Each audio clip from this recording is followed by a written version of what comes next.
Eric, your boy here with ESPN Truehoop, following the Hawks' 110-93 victory over the Philadelphia 76ers. This is now their 11th win out of the last 13 games.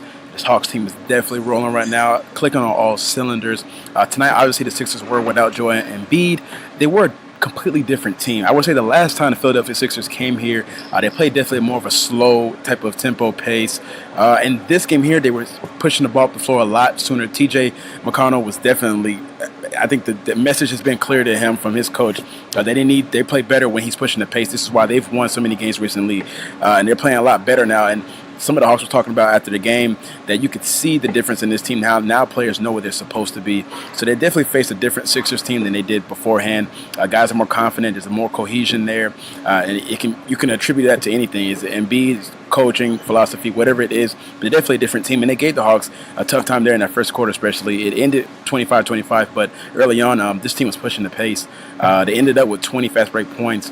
And you could see really it was giving the Hawks a lot of trouble to get back in transition for threes. And Coach Bud talked about that post-game, that they like how their defense looks as now, but they still want to do better in transition defense. And that's one of their key points of emphasis he's talked about after the game to the players. You can see walking into the locker room on the chalkboard, he pointed out it was just strictly fast break points. 3-point defense was his biggest focus there post-game to the players. So that's definitely one of the key areas this Hawks team wants to focus on.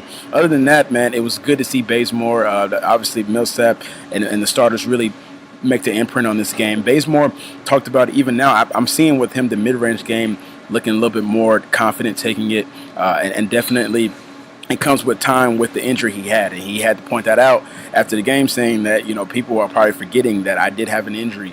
And that kind of just stumps your whole development process and what you can work on and limits you a lot.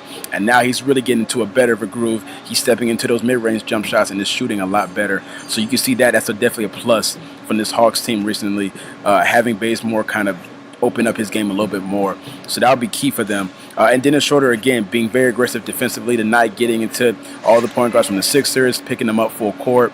You can see that Bud wanted him in the second half to really get into the guards more, and this is why they limited him to just 30 or so points in the second half.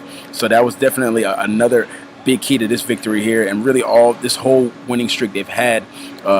It's been the defense has really made an imprint very early on in these games, and if they don't, eventually they show their hand, and it's tough when this Hawks team is clicking defensively to really get a win over them. So another big victory for this team here.